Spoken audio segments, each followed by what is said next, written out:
Bro, wenn nicht bald das Dyson-Sponsoring reinflattert, weiß ich auch nicht. Ich habe jetzt schon hier die App. Ja. Aber es ist ganz cool, die zeigt mir hier die Luftqualität und die PM2, irgendwelche Werte zeigt es mir an. Habe jetzt aber schon viele Nachrichten bekommen, dass ein Luftfilter gar nicht so gut sein soll. Das Lager war so lieb und hat mir die letzten, wir können später mal zählen, ich glaube 12 oder 15 Dosen davon geschickt. Ich würde jetzt auch einfach mal klassisch sagen, wir verlosen nochmal 5 davon.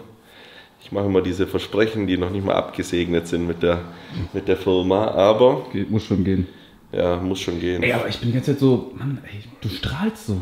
Dieser frische Look mit dem Bart, das ist... Der frische Look und wie ich schon gesagt habe... Macht mich fast ein bisschen wuschig. Alicia ist nicht zu Hause, also pass bloß auf hier. Nee, aber das macht's wahrscheinlich aus.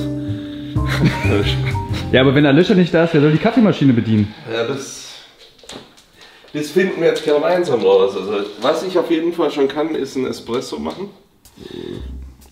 Da du aber... Warte mal, ist es jetzt eigentlich... Ich habe in den Kommentaren... Es kamen ja viele Kommentare. Die waren jetzt... Es kamen nicht nur viele Kommentare, es kamen sehr viele Kommentare. Und ich meine, einer der Kommentare war, der perfekte Espresso benötigt nicht 12, sondern 22 Sekunden. Bei mir gibt es halt 12 Sekunden. Da muss alles ein bisschen schneller gehen, da muss alles ein bisschen besser funktionieren. Lässt sich das auch auf andere Bereiche deines Privatlebens übertragen? Mit 12 Sekunden? That's what she said, ne? Ich bin ein eigenes Bein gestellt hier.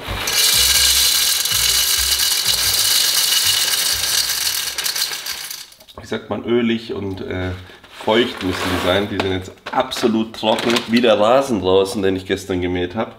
Wo ich dann auch wieder, ich kriege immer so, also das ist total geil, eine aufgeweckte Community zu haben, beziehungsweise Leute, die sich in verschiedenen Lebensbereichen besser auskennen als man selbst. Weil ich habe gestern auch wieder ungefähr 50 Tipps für meinen Rasen bekommen. Und da muss ich jetzt auch den Rasen neu kalibrieren. Also egal was ich mache, es ist immer auf jeden Fall falsch. Außer wenn ich Bodybuilding mache. Ja, ich krieg für alles, also wenn du jetzt hier das Spülbecken filmst, so, ja, wo ich mein Frühstück, dann kriege ich wahrscheinlich die Nachricht, das darf nicht so sein. Muss optimalerweise eingeweicht werden, um das Glas im pH 9.2 Bereich zu halten. Und was auch ahnen lässt, dass wir heute einen kleinen Roadtrip machen, sind die Dinger hier. Was hast du da drin? Das ist die Diätversion der Süßkartoffelbrownies. Oh, geil. Mamas Rezept. Hast du selber gemacht? Zweitkanal. Natürlich nicht. Die wurden heute Morgen schon neben den anderen Meals von der Madame erledigt. Finde ich schon mal gut, dass du Glasflaschen benutzt. Ja. Obwohl, da habe ich auch gelesen, Ja, die werden nicht richtig gereinigt. Also eigentlich macht es mehr Sinn, du nimmst Einweg-Plastikflaschen. Am besten gar nicht mehr leben, Markus. Am besten nichts mehr machen. So, das ist jetzt Level 12. Der Mahlgrad. Ich mache hier immer doppeltes Tumping. Ich weiß, ich könnte auf dieses mal 2 drücken. Mache ich aber nicht. Aha. Und dann haben wir hier schön die Menge drin. Warum machst du das nicht? Weiß ich nicht, weil ich das ist einfach meine Methode. Ihr kriegt jetzt meine Methode, diese Maschine zu bedienen. Okay. Du willst irgendeinen Milchfilm oder? Machst du dir einen oder machst du mir einen? Ich mach dir einen. Ich nehme gerne mit einem Schuss. Nee, scheiß auf die Milch. Ich nehme Espresso. Da können wir zu viel falsch machen bei der Milch. Ich weiß nämlich nicht mal, wie das Ding hier angeht. Jetzt können wir mal zählen. 1, 2, 3, 4, 5, 6, 7, 8, 9, 10, 11, 12, 13. So, mein 13-sekündiger Espresso ist jetzt für dich bereit zu trinken. Der riecht gut, der ist auch cremig. Schmeckt wirklich gut. Vor allem, wer hält so eine Cremigkeit? Der ist nicht wässrig. Ja eben, der ist vollmundig. Und der jetzt im Vergleich zu dem Kaffee, den ich mir damals, als ich in Stuttgart zum Beispiel auf der Sportschule war, mir alleine reingezimmert habe, der Krümelkaffee, wo du dir morgens einen ins Glas gibst, zusammenmischt, runtereckst und dann, weil du schon 5 Minuten zu spät bist, abzischt, ist doch schon deutlich besser. Ja. Und wir müssen uns ja nach oben steigern. Weil was wäre, wenn ich jetzt immer einen extrem geilen Kaffee trinken würde? So kann ich noch woanders hingehen und dann auch mal mir denken, okay, hier schmeckt der Kaffee nice. Das sind die, weißt du, Deswegen darf man immer nur Step by Step im Leben sich Sachen dazu gönnen. 10:30 Uhr jetzt für alle Leute da draußen. Ja. An einem Mittwoch, das heißt um 11 Uhr treffe ich mich mit Dennis, meinem Trainingspartner im Gym. Und da werden sowas von die Beine weggeprügelt. Wir fahren danach zu demjenigen, der nach dem Beintraining 3 Tage lang Blut gepinkelt hat. Ganz ehrlich, das kann nicht gesund sein. Nee, also kannst du mir erzählen, was du willst. muss man ja auch klarstellen, ich mache ja keinen Gesundheitssport. Also Profi-Bodybuilding auf dem Niveau hat dann doch nicht so viel zu tun mit Gesundheit. Aber welcher Sport ist da schon gesund? Also mit den Fußballern, mit denen ich spreche, die sehr hoch spielen, die haben auch die Knie durch, die Tennisspieler. Also sogar die E-Sportler, was die für eine Haltung haben und Augenschäden und so. Von den Nerven gar nicht erst zu sprechen. Ja. Das zollt jeder Profi- oder Leistungssport. Dementsprechend muss man alles dafür tun, um möglichst fit und frisch zu bleiben. Aber natürlich kann man auf der anderen Seite jedem da draußen den Fitnesssport ans Herz legen.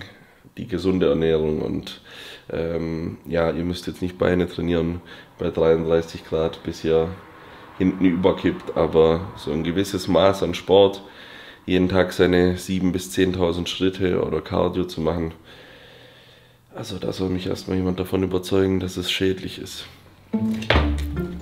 Ohayo. Hä? Onegashimasu. Ja, guten Arsch. Achso. Wurde ich hier wieder klassisch beim Pissen gefilmt. Ey, Dennis ist mir direkt sympathisch, weil geiles Shirt. Ich wollte gerade sagen, mit so einem Shirt kann der nur sympathisch sein. Ja, muss. Ja, mein Trainingspartner, es war tatsächlich, wann hat denn das angefangen bei uns? No homo. 3, 4 Jahren, wo wir 4 Jahren oder so haben wir mal geschrieben, weil der Mann ist auf jeden Fall, was Beine angeht. Ich habe jetzt schon echt mit extrem vielen Profis trainiert. Du warst ja auch sehr oft dabei. Und wir haben immer so gesagt, so, der trainiert ja gar nicht so krass, wie er aussieht. Und der ist auf jeden Fall ein Mann, da scheppert gerade das Bein, eigentlich jedes Training schon immer gewaltig. Und ja, die Fortschritte, die man macht, wenn man so einen guten Trainingspartner hat, die sind auf jeden Fall auch nochmal auf einem anderen Level. Deswegen freut es mich, dass Dennis hier in der Umgebung wohnt, am Start ist. Open IFBB Pro ist, also alle mal auf Insta abchecken. Man munkelt, YouTube kommt auch bald was. Und ja, geiler Typ, reines Herz, gibt Gas im Training.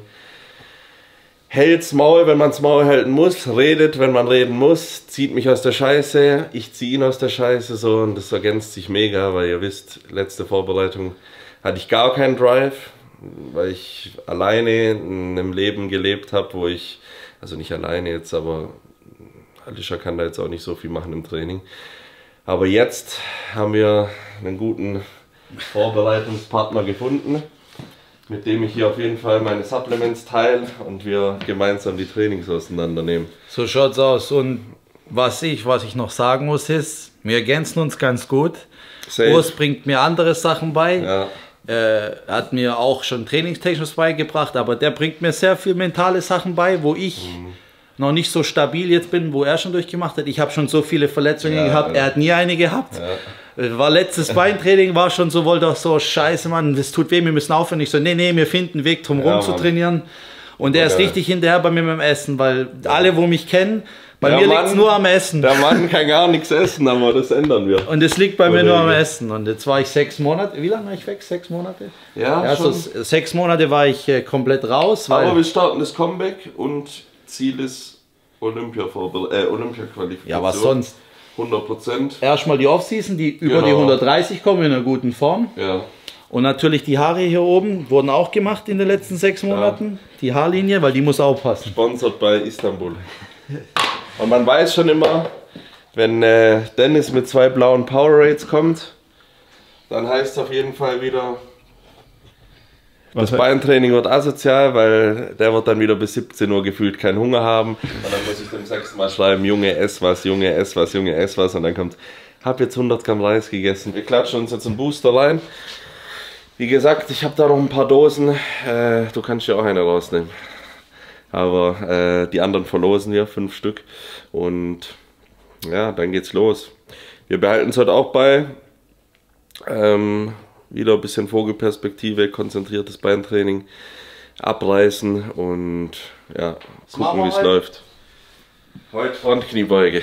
Oh. Letzte Woche war ein bisschen, ja. Mein Fuß, ich glaube, wir machen keine Front, aber wenn er mit mir trainiert, ich habe gesagt, wir müssen Front machen, weil ich habe keine Variation viel, ich muss das machen, was mein Knie hergibt und komischerweise habe ich bei Front keine Schmerzen. Ist auch eine saugeile Übung, muss man sagen. Ist auch... Das hast du schon damals im Bunker immer und genau das war die Zeit, wo wir parallel geschrieben haben.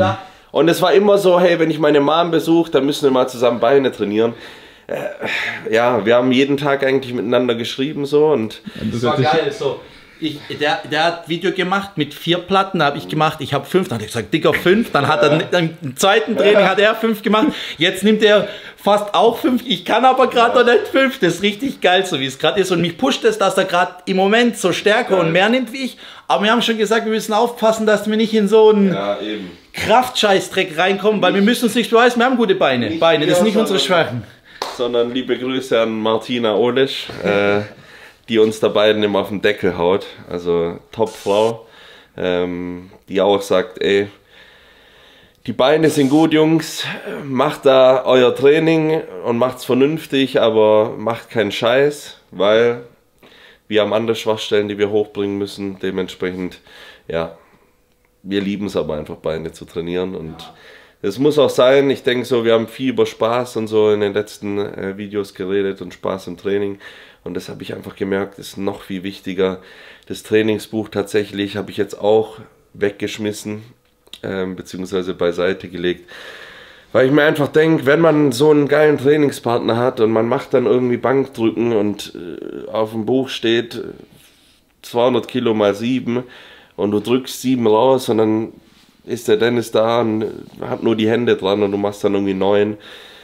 Wie will man dann irgendwie die Progression richtig aufschreiben und dementsprechend, ja, ihr werdet es heute sehen, wir haben eine geile Dynamik, wir haben ein geiles Training, in den Satzpausen quatschen wir ein bisschen, wir nehmen uns ordentlich auseinander und ich finde das jetzt gerade wieder, ich habe so eine Freude, Alter, schon wieder Gänsehaut am Start, heute schon zum 5. Mal, wenn ich drüber rede. Ich muss noch sagen, wir haben uns die Frage gestellt am Anfang, wegen so einem Quatsch-Logbuch und sowas, ob wir das machen sollen.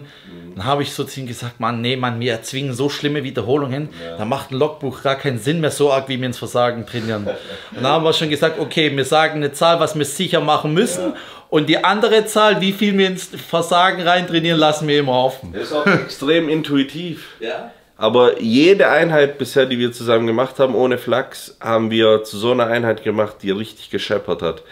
Und letzte Woche hat man zwar ein paar Wehwehchen gehabt, aber selbst da, wo ich dann eigentlich gesagt hätte oder aufgegeben hätte, gesagt, ey, heute geht's nicht, Mann, scheiße, abhaken, haben wir einen Weg gefunden, wie man durchgeht. Und das ist auch das, was ich euch mit an die Hand geben kann, immer einen Weg zu finden, das Training trotzdem zu beenden, sich nicht zu hart auf seinen Trainingsplan zu versteifen.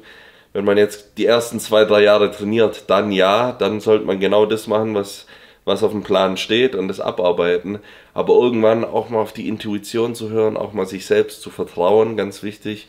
Und zu gucken, hey, okay, so und so. Und manchmal, ich bin ja immer in meinen 2 Sätzen festgefahren, aber Dennis hat auch gesagt, oder letzte Woche habe ich gesagt, wir haben Adduktoren gemacht und wir haben uns angeguckt und beide haben gleichzeitig einfach gesagt, ja, machen wir nochmal einen, weil der einfach noch nicht ganz gepasst hat, so die 2.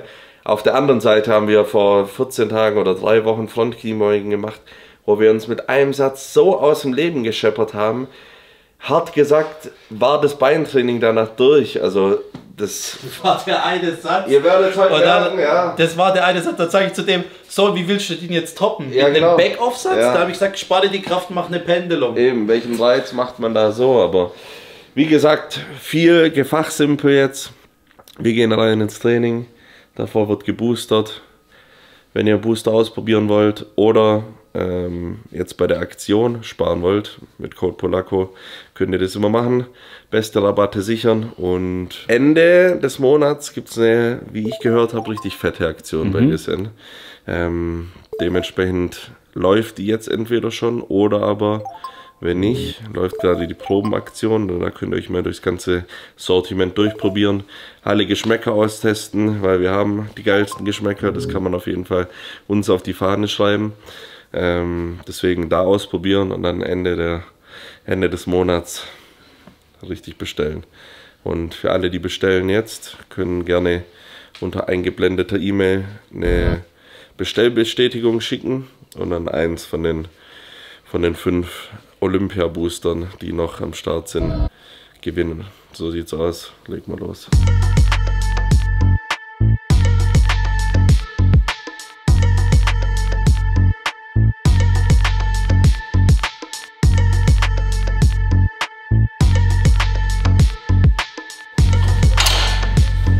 Das ist so geil für die Leute auch. Wir haben hier wieder auf der gedehnten Position am meisten Spannung. Das heißt, wenn man auseinander geht, man merkt richtig, wie es sich auseinanderreißt. Und wenn man dann weiter vorne zusammengeht, wird es ein bisschen leichter. Und so kann man das kombiniert mit Dennis oder andersrum mit Urs ist Endstufe, weil er hilft mir genau dann, wenn es da nicht mehr geht und das Gerät nimmt mich alleine schon so auseinander, weil das sozusagen dir ein bisschen hilft, wenn du nicht mehr kannst. Gut. Oh. Gut. Power. Oh.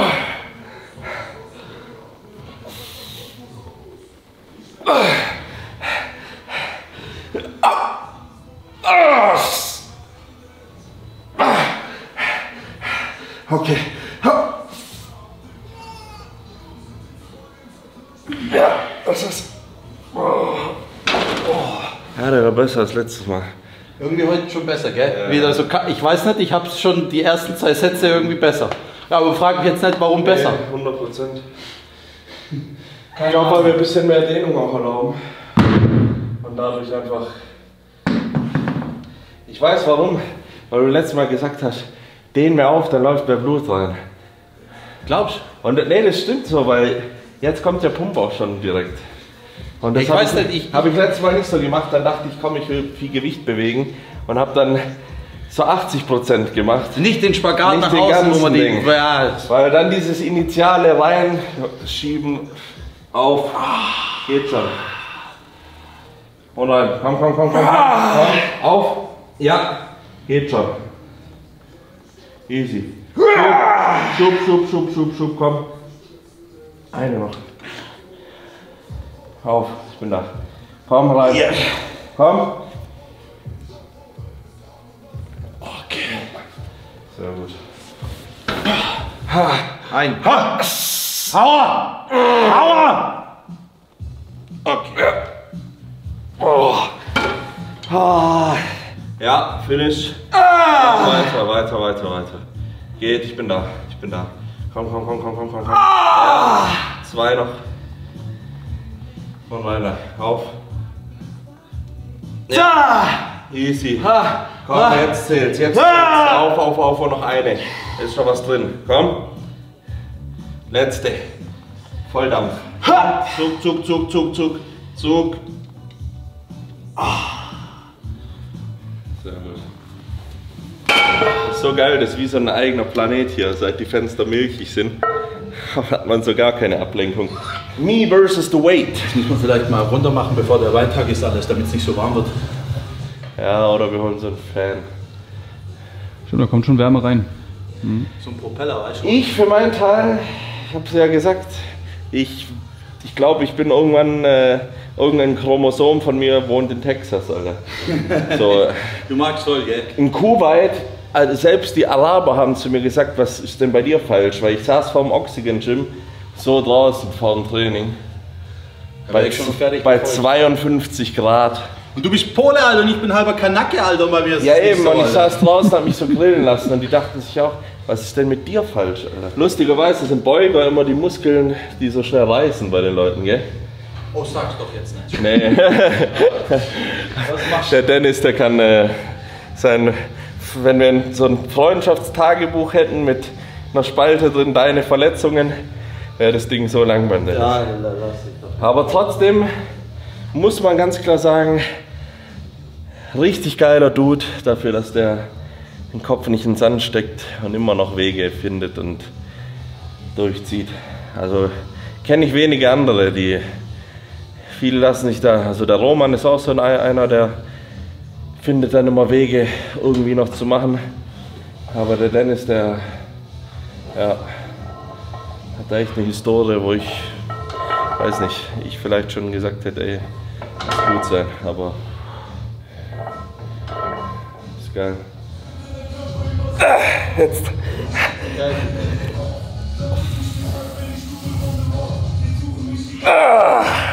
Ja.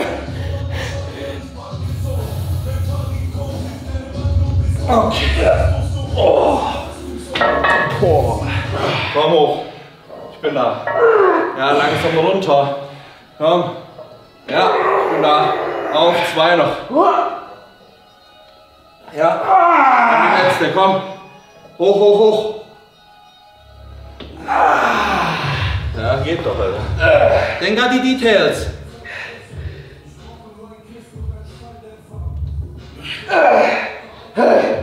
Power, Power, Power, Power.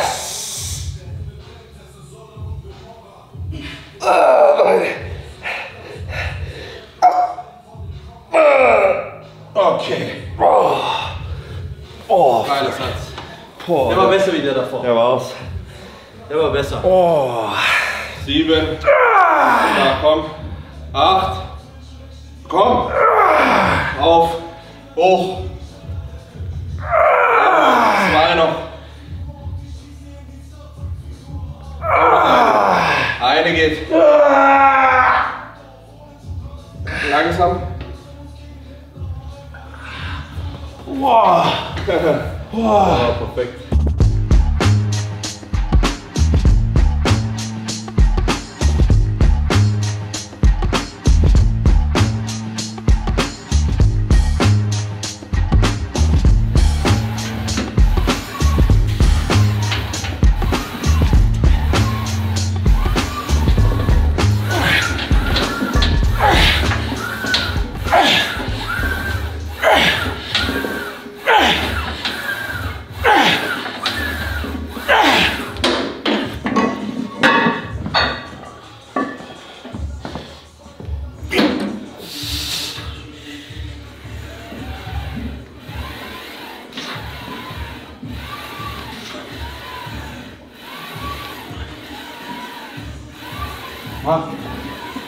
Gut. Ja. Guck mal, Bro, aber jetzt rauslupfen. Ja, ich weiß, Den ersten erste langsam. Hälfte. Wegen meinem Knie schon macht es wieder so. Ich weiß. Bro, ich kenne dich schon. Ich bin immer da. Aber du weißt, ich vertraue Ich wenig. bin immer da, ja. Mir Dir kannst du vertraue vertrauen. ich schon. Ich sag nur am Ende okay, dass ich weiß. 1, Ja, 2, okay. 3. Ab.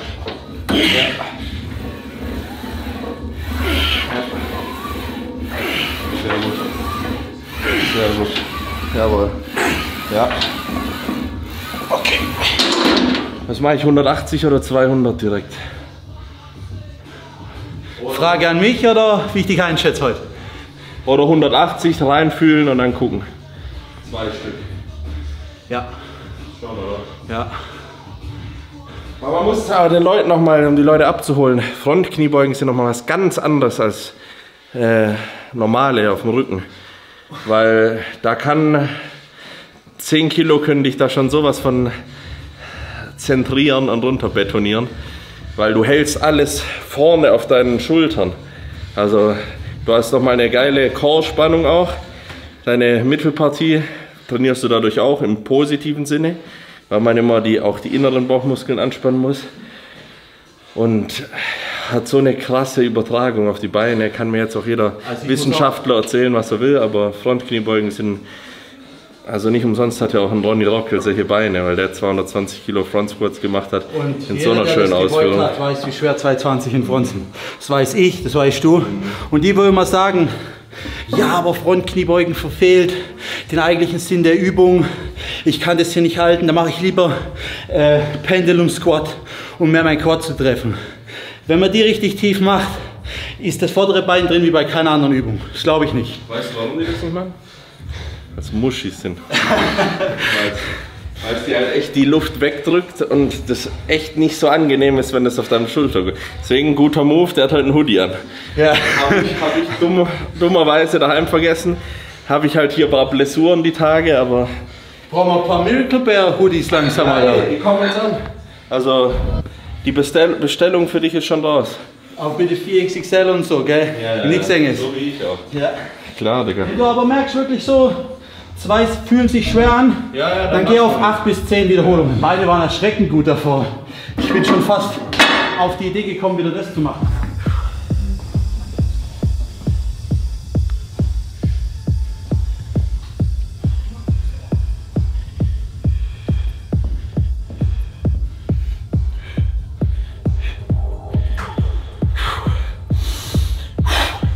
Stark, hä? Klar bin ich da. Kaum keine Fotze sein. Ja. Stark! Stark. Ja, weg. Auf jeden Fall. Oh, die fliegen heute. Ich glaube, das ist dann mein Topsatz heute schon. Ich habe schon gute Kraftsteigerung reingekriegt dann. Ja. Wir wollen auch nicht, wir wollen ein bisschen stärker sein als davor. Wir wollen jetzt nicht hier... Der große Schuh kommt in 2 Wochen. Ja, wir sind immer noch Bodybuilder. Das müssen wir uns immer vor Augen führen. Wir trainieren so schwer, wie wir müssen, aber nicht so schwer wie All Out. So. Wir gehen hier nicht auf eine Wiederholung. Das kann man mal machen so, das kann man auch mal machen, wenn man einfach so pumpt, aber eine Wiederholung maximale kannst du dir dann ins Tagebuch schreiben, aber mehr auch nicht. Ja.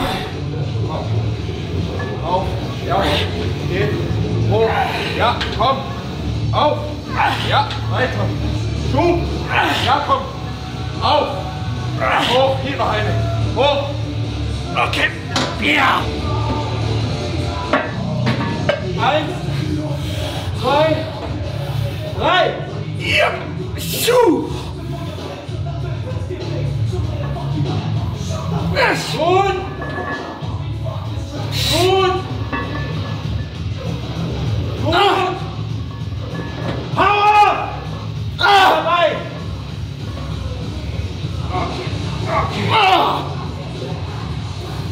War rein.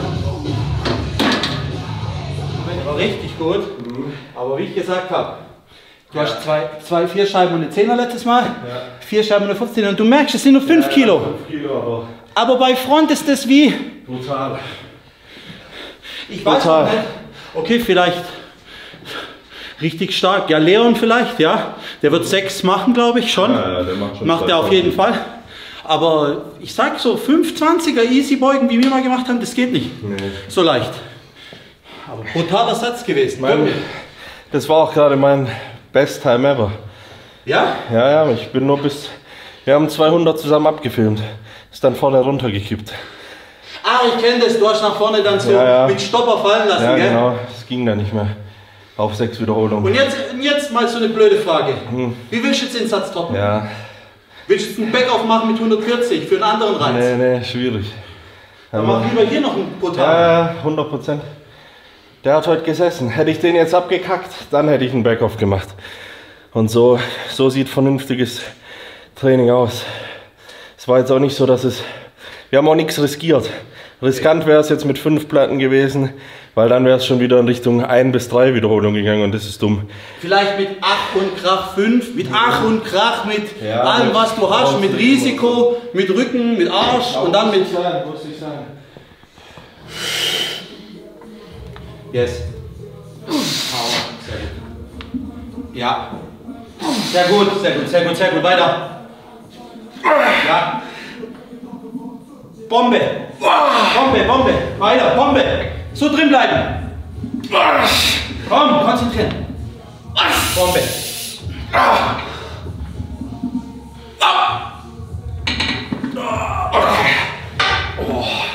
Bombe. Geil. Gut, das ist perfekt. 2 mehr als letzte Woche. Ja, aber wie? Mit was für einer konstanten Spannung? Ja, Mann, überschön. Komm. Ja. Komm. Ja, Weiter. Auf. Geht schon. Ja.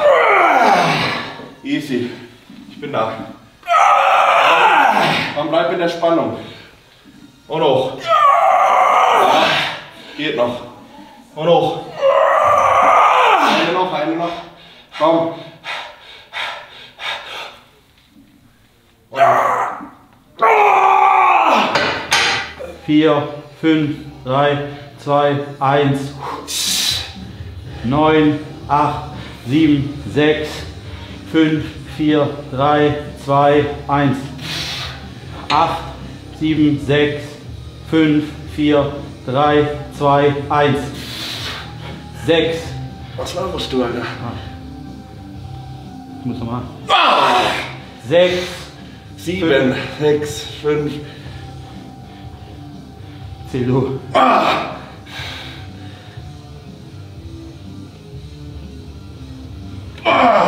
Bin hinten, komm. Nee. Also wenn du nicht mehr kannst.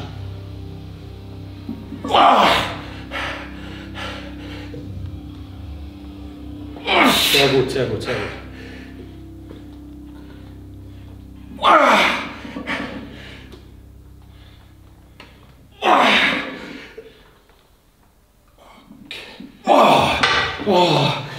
Fuck.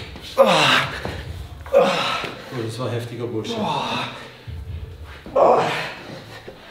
Das war heftiger Bullshit. Fuck. Das geht so rein dann. 10, 9, 8, 7, 6, 5, 4, 3, 2, 1. 9, 8, 7, 6, 5, 4, 3, 2, 1. 8, 7, 6, 5, 4, 3, 2, 1.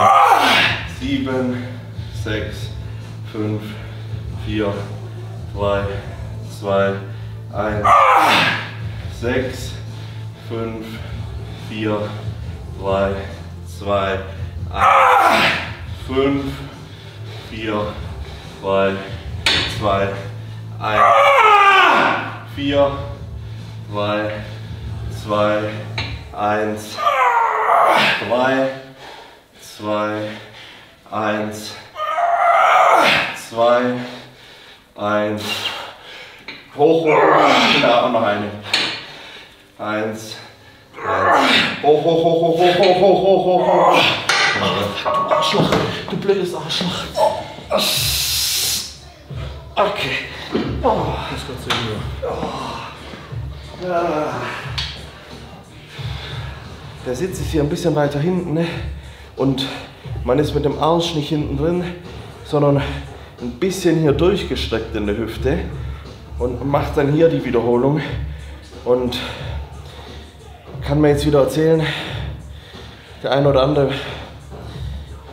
dass es nicht so ist, aber ich finde, oder wir beide finden, das nimmt hier ganz oben, wo der Quadrizeps anfängt sozusagen, nimmt es hier richtig fett den Außenschwung mit, wenn man hier hinten sitzt und dann den Beinstrecker macht.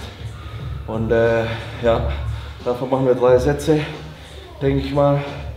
Und dann ist der Quadrizeps auf jeden Fall ordentlich frittiert. Urs macht es ein bisschen anders wie ich, weil Urs seine Kniescheiben sind noch gut.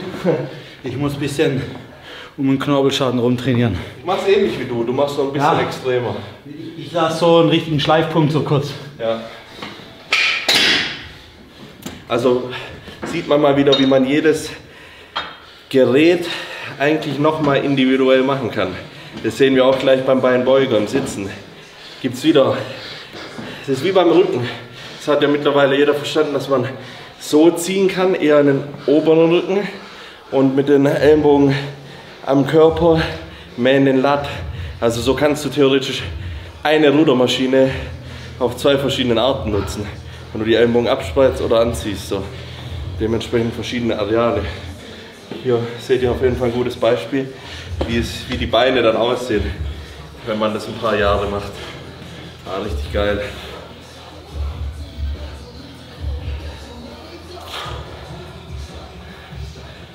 Dicke Beine sind schon was Geiles, muss man ganz ehrlich sagen. Das dritte Bein sieht dann vielleicht ein bisschen kleiner aus, aber habt ihr wenigstens eine gute Ausrede. Wenn er eh schon klein ist. Ja eben, dann ist auch egal.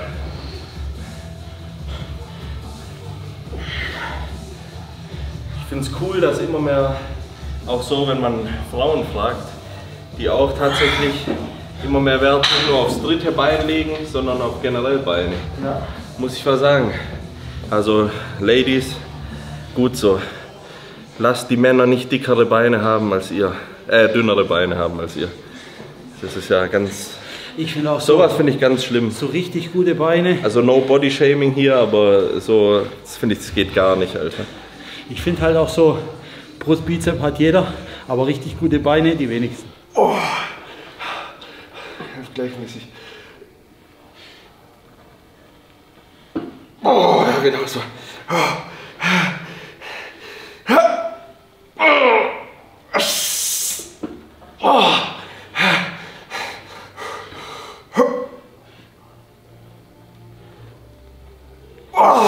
Okay.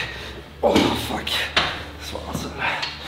Oh. Weiter, Dennis. Komm, jetzt bin ich da. Zug raus. Ja. Auf. Jawohl. 3. 2 noch. Hoch. Und noch eine. Auf. Okay. Das ist jetzt nur so, wie nennt man das, Accessoirearbeit. Ja, Volumen, schon noch Volumen reinbringen. In die Beine. Weil ich finde, du brauchst schon auch beides. Ja, nee, ist alles. Ich habe halt so gedacht, das sind jetzt nicht so intensive Sätze wie. Klar, auf jeden Fall. Aber ich sage immer zu Dennis, wir nehmen uns das Beste aus beiden Welten. Aus allem. Ja. Wir machen unsere schwere Balls to the Wall Scheiße, aber Intensität ist immer hoch, das ist klar. Wir haben auch, bevor wir angefangen haben zu trainieren, hat der Urs noch einen anderen Split gehabt. Haben wir Split umgeändert, Übungen für Bizep ausgetauscht. Ich habe ihm eine gezeigt, er hat es sofort angenommen, wir haben einen rausgeworfen. So muss sein. So ergänzt man sich auch. Und man merkt es dann ja auch. Also Split haben wir nicht großartig verändert für die Leute. Wir haben einfach nur, normal haben wir montags Brust gemacht, so, dienstags Rücken, Mittwoch Beine. Und da war, also nach dem Rückentag, war für Beine dann nicht mehr wirklich viel übrig. Und jetzt haben wir die Schwachstelle sozusagen Rücken auf den Montag gelegt, wieder wie davor eigentlich, wo du aus dem Restday kommst, schöne Erholung hast. Dann dienstags die Brust, wo wir beide eigentlich ziemlich gut drauf sind, und mittwochs die Beine zum Abschluss und morgen den wohlverdienten Pausetag.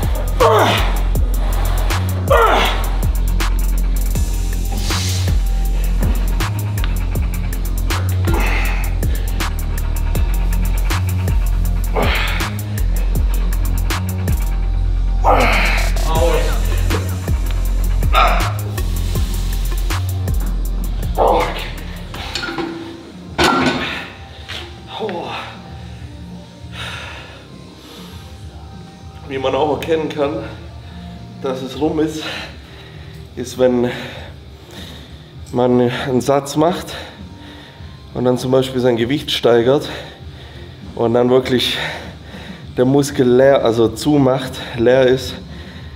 Weil jetzt habe ich gerade mit einer Scheibe weniger 15 gemacht und jetzt mit einer Scheibe nur mehr drauf, 7. Da kann man schon erkennen, okay, da ist alles gereizt, also da ist der Reiz gesetzt.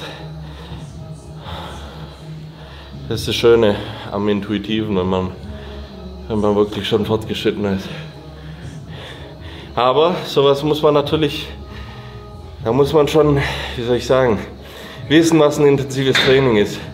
Dass man auf jeden Fall sich selbst auch nicht kleiner redet, als man ist, weißt du, was ich meine? Und dann nicht sagt, oh ja, nee, nur einer und mehr kann ich eh nicht. Also man muss schon richtig knüppeln. Und wie gesagt, manchmal gelingt es nicht und dann muss man halt noch einen Satz mehr machen oder 2. Deswegen der erste war auch leicht, habe ich gut hingekriegt und jetzt beim zweiten habe ich schon ans Limit. Letzte Übung für heute, eine richtig geile Übung, muss ich sagen. Haben wir beide auch wieder so rausgefunden, weil wir beide die schon intuitiv mal gemacht haben. Wir legen uns hier, ja, die müsst ihr mit Partner machen und am besten an genau der Maschine, weil der Partner muss dich da schon reindrücken, dass man mit dem Polster hier richtig tief hier drin ist.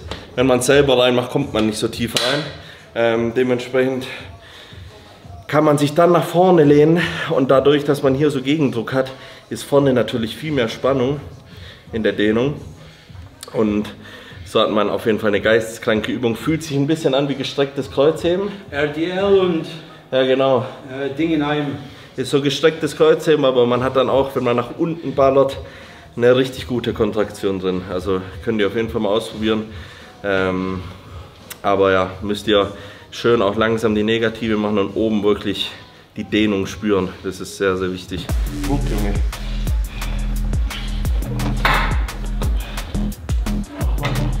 Ja.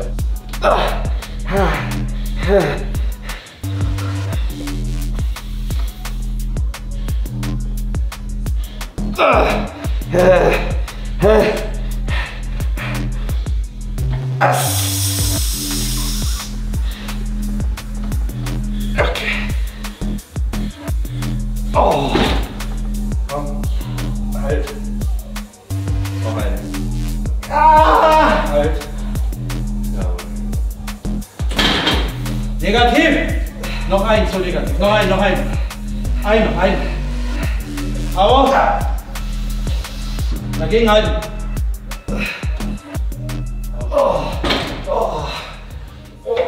War sehr realistischer, gell? War ein sehr realistischer Einblick. War ein sehr realistischer Einblick in unser normales Beintraining. Genau so ist das Einzige, was wir manchmal machen, wir tun Intensitätswechselung abwechseln. Ja, ein solides Beintraining absolviert. Und ja, können jetzt den Mittwoch noch genießen bei schönen 33 Grad. Ich lieb's. Weißt du, was ich richtig liebe? Dass ich heute nicht zu Urs muss, ein Reis essen ja, muss und ich kann Powerade. Der denkt sich bis heute Abend 17 Uhr nichts zu essen. Nee, mein Freund. Schön Bild in einer Stunde kriege ich von dir geschickt. Checkt Dennis ab, auf jeden Fall. Ja. Wenn ihr mehr sehen wollt mit Dennis, andere Trainings, also so oder so werdet ihr mehr sehen, weil es für mich einfach geil ist, mit dir zu trainieren. Urs hat mir wieder so ein bisschen, mir macht das Training wieder richtig Bock. Und das war das Hauptsache für mich. Same. Also ich glaube,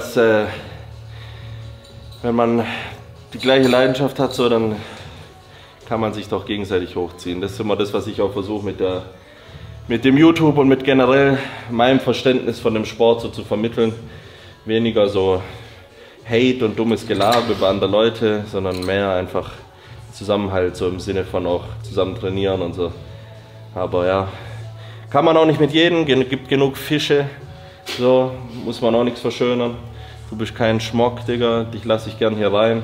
Das ist mir nämlich auch sehr, sehr heilig, wer hier trainiert, weil das stimmt. Das ist, ja, das kann das Klima ganz schnell kippen oder kaputt machen sogar.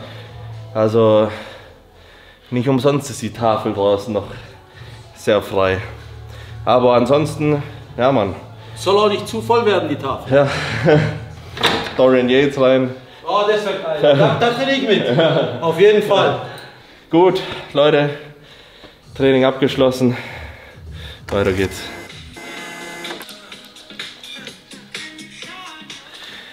Warte. Oh, du riechst aber frisch. Es gibt noch keinen Geruchs-YouTube, deswegen. Ich habe meine Parfümsammlung erweitert. Bist du da im hochpreisigen Segment unterwegs? Nee, geht. Douglas. Das einzigste hochpreisige ist das von Xerjoff eigentlich. Erbapura, aber ist mein Lieblingsduft tatsächlich. Haben auch bei der FIBO, ich glaube jeder gefühlt 5. oder 7. oder so hat das erkannt. Also die Zuschauer sind auf jeden Fall im Parfüm-Game. So, was lässt denn hier das erahnen? Silvester Abend dreimal, wir haben wieder die Kalorien gestrichen bekommen. Es sind jetzt nur noch 3 mal 70 Gramm Reis. Oha. Dafür aber eine ordentliche Ladung Brownies, aber die gibt es ganz gediegen.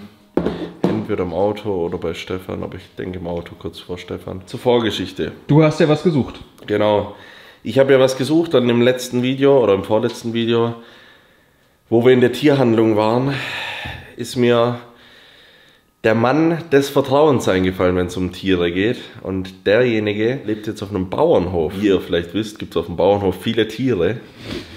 Dementsprechend fahren wir in Nähe Frankfurt und gehen Stefan Pütz auf seinem Bauernhof besuchen.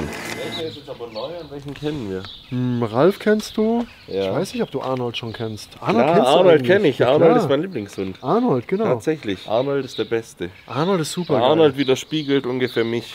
Ja, Der liegt da ganz gemütlich der ist super im smooth. Schatten und chillt. Er ist sehr energieeffizient.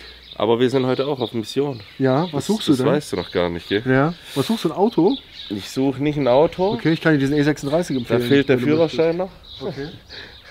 Aber ich bin, ich suche einen Buddy für zu Hause. Okay, Also neben bist ein meiner Kind? Herzensdame. Nee, also so weit sind wir noch nicht. okay. Aber du hast ja viele Tiere. Ah, Ich besuche dich ja nicht ohne Grund. Ach so, okay, Weißt gut. du? Ich dachte einfach so, weil du mich vermisst hast, Mann. Du hast schon schön Kreuzheben gemacht in der Schau. Ja, Aber nee, ich habe schon im Video gesagt, wir waren in der Tierhandlung.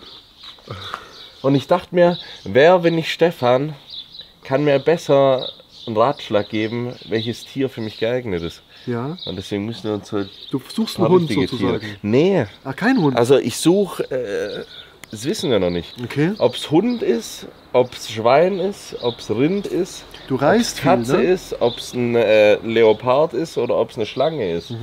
Spinne. Eine Spinne hatten Spinne, wir auch, eine Spinne hatten Reptilien. wir auch, aber Reptilien, da fehlt der Kuschelfaktor, weißt du? Stell dir mal vor, die schubst mich irgendwie, wie lustig, also im Rückblickend betrachtet, wäre dann die Story, warum ich meine Wettkampfvorbereitung Siehst du die abbrechen muss. Kopfbewegung? Die ist immer so ein bisschen... Oh, es wurde von einer Kuh geschubst. Also Kühe mögen es nicht, wenn man sie am Kopf anfasst direkt, okay. sondern eher... Sie nehmen mit 2 Hirnhälften wahr. Das heißt, eine Hirnhälfte ist für Erkennen zuständig und die andere für Verarbeiten. Die macht schon aber einen aggressiven Eindruck. Ja, Digga. die ist auf jeden Fall... Ich bin schon ein paar Mal über die Weide geflogen. Ja, da Sagen gehe ich wir nicht so. rein. Aber sie ist süß eigentlich. Und wenn du sie hinten streichelst, das ist auch okay für sie. Hinten ist okay, vorne mag sie nicht so. Krass. Hinten ist okay. Was du alles weißt, Digga, Ja. das ist ja echt heftig. Ja, ich weiß schon. Und sie mögen es nicht, wenn man sich frontal nähert. Sie mögen es lieber, wenn man sich seitlich nähert. Das einzigste Geile beim Rind ist, Was? die würden auch mit meinem Essverhalten d'accord gehen. Die fressen richtig viel. Und sind wieder Wiederkäuer. Ja, die sind Wiederkäuer und du bräuchtest noch Heure auf in deinem Wohnzimmer. Ich bin schon, muss man sagen, durch die Kindheit sehr geprägt, was Tiere angeht. Ja, ganz ehrlich, das sind auch schon ganz schöne Monster, Mann. Das sind so eine 600 Kilo Kuh. Hast ja gesehen, wie die gerade abging schon. Die macht schon auch ordentlich Auge hier. Ich glaube, abends auf der Couch, wenn sich die 600 Kilo Kuh zu mir legt, dann Nee, Stefan, funktioniert nicht. ja, Nee, funktioniert nicht. Es gibt auch schwerere Kühe, falls die 600 Kilo nicht Ja. gut sind. die habe ich daheim. Ja, Spaß. Also der passt schon mal größentechnisch gut. das ist perfekt für dich. Hunde wären voll mein Ding, aber es ist einfach zu viel Verantwortung, Ja. die ich mir noch nicht zutraue. Also was Urs super macht, Urs macht sein eigenes Ding und Arnold ist natürlich sehr gut darin, einfach zu folgen. Und was auch cool ist, Hunde spüren ja sofort, wenn du selbstbewusst bist, wenn du ein ruhiger Mensch bist, dann reagieren die auch darauf. Wenn du jetzt jemand bist, der ängstlich ist, der unsicher ist, der zum Beispiel einen anderen Hund sieht, die spüren das sofort. Die haben das Jakobsche Organ unter der Zunge, die nehmen kleinste Moleküle wahr und in dem Moment, wo du zum Beispiel Unsicherheit oder Angst verspürst, nehmen die das schon wahr und denken sich zum Beispiel, okay, Vater hat Angst, ich glaube, ich muss mal regulieren. Das habe ich auch. Das Jakobsche Organ unter der Zunge. Das sind alle meine Gegner. Ich kann euch riechen. Okay, so, also Hund ist auch noch zu früh. Wenn es ein Hund wäre, dann wäre es sowas wie Arnold. Nicht Sowas zu wie klein. Arnold, ja, schon was Größeres. Muss ja auch zum Herrchen passen. Ja. Aber Hund ist definitiv so eine Sache, da habe ich noch, kann ich guten Gewissens sagen, zu wenig Erfahrung mit generell Tieren. Und das traue ich mir auf jeden Fall noch nicht zu. Kaninchen. Jetzt können wir die geschichtlichen Ereignisse aus deinen Erlebnissen können wir jetzt rehabilitieren. Ja, genau. Wir können es verändern. Wir tun jetzt positiv. Kindheitstraumata behandelt. Wir schmeißen dich mitten ins Traumabecken Los hinein. geht's. Die Wahrnehmung von Kaninchen ist ja einfaches Tier, kaufe ich meinem Kind. Kaninchen verlieren ja nie den Boden unter den Füßen. Ja. Und für die ist es wie eine Nahtoderfahrung, wenn du sie einfach hochnimmst. Gut, dass du das aufklärst. Das ist ja so der Standard-Move als Kind. Ja. Erstmal packen und Erstmal aufziehen. Kaninchen packen. Scheiße. Naja, manche essen die Kaninchen ja auch. Ja, dann hat es wenigstens keine Nahtoderfahrung. Und bei denen, das sind die Hängebauschweine, die ransen sich so richtig schön nach oben. Die sind mir direkt sympathisch. Die Weil haben die- auch Ähnlichkeit mit uns. Sehr intelligent, die haben dasselbe Essverhalten, Ja. die geben geile Geräusche von sich, so. Gell? Maxi.